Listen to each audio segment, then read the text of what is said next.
kufufua viwanda ambavyo vimekufa. Swali la kwanza, kwa kuwa ahadi hii ya mwekezaji huyu kufufua kiwanda cha korosho Tunduru imekuwa ni ya miaka mingi na ameendelea kutumia kiwanda kile kama ghala la kuhifadhi korosho kinyume na mkataba wa kubangua korosho, na kwa kuwa ndani ya bunge hili Mheshimiwa Rais aliahidi kufufua viwanda kwa kushirikiana na vyama vya ushirika, serikali haioni umuhimu wa kuvunja mkataba ule na kukikabidhi kiwanda kile kwa chama kikuu cha ushirika Tunduru kwa maana ya TAMCU. Swali la pili, kwa kuwa katika nchi ambazo zimepiga hatua kubwa katika tasnia ya ubanguaji wa korosho, modeli ambayo imefanya kazi vizuri sana kama vile Vietnam na kule India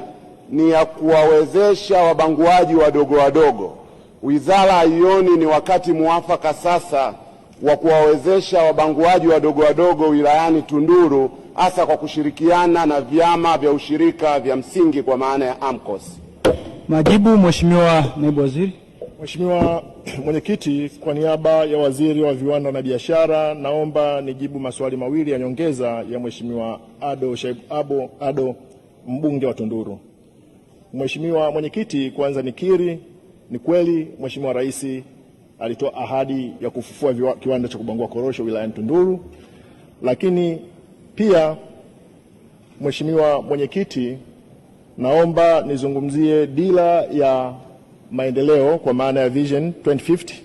Sekta binafsi ndio msingi ambao tunaenda kuimarisha mnyororo wa thamani,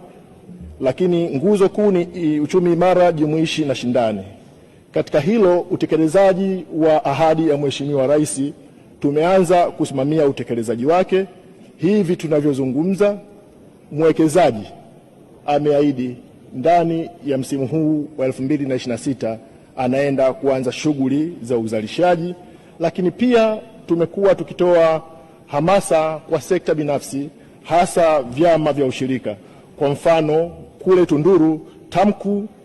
wameonyesha njia kwa vyama vingine vya ushirika, wameweza kununua eneo la ekari 4.5 katika kijiji cha Kidewele pale katika wilaya ya Tunduru na kwa ajili ya ujenzi wa kiwanda cha kubangua korosho. Mheshimiwa Mwenyekiti, pamoja na hayo, kwa kuwa mnyororo wa thamani ndio msingi wa uchumi imara na jumuishi kama dira ya 2050 inavyosema, ilani ya Chama cha Mapinduzi inazungumzia kwenye mkoa wa Ruvuma pale kwenye ibara ya 46 kuhusiana na nia ya serikali kufufua viwanda, lakini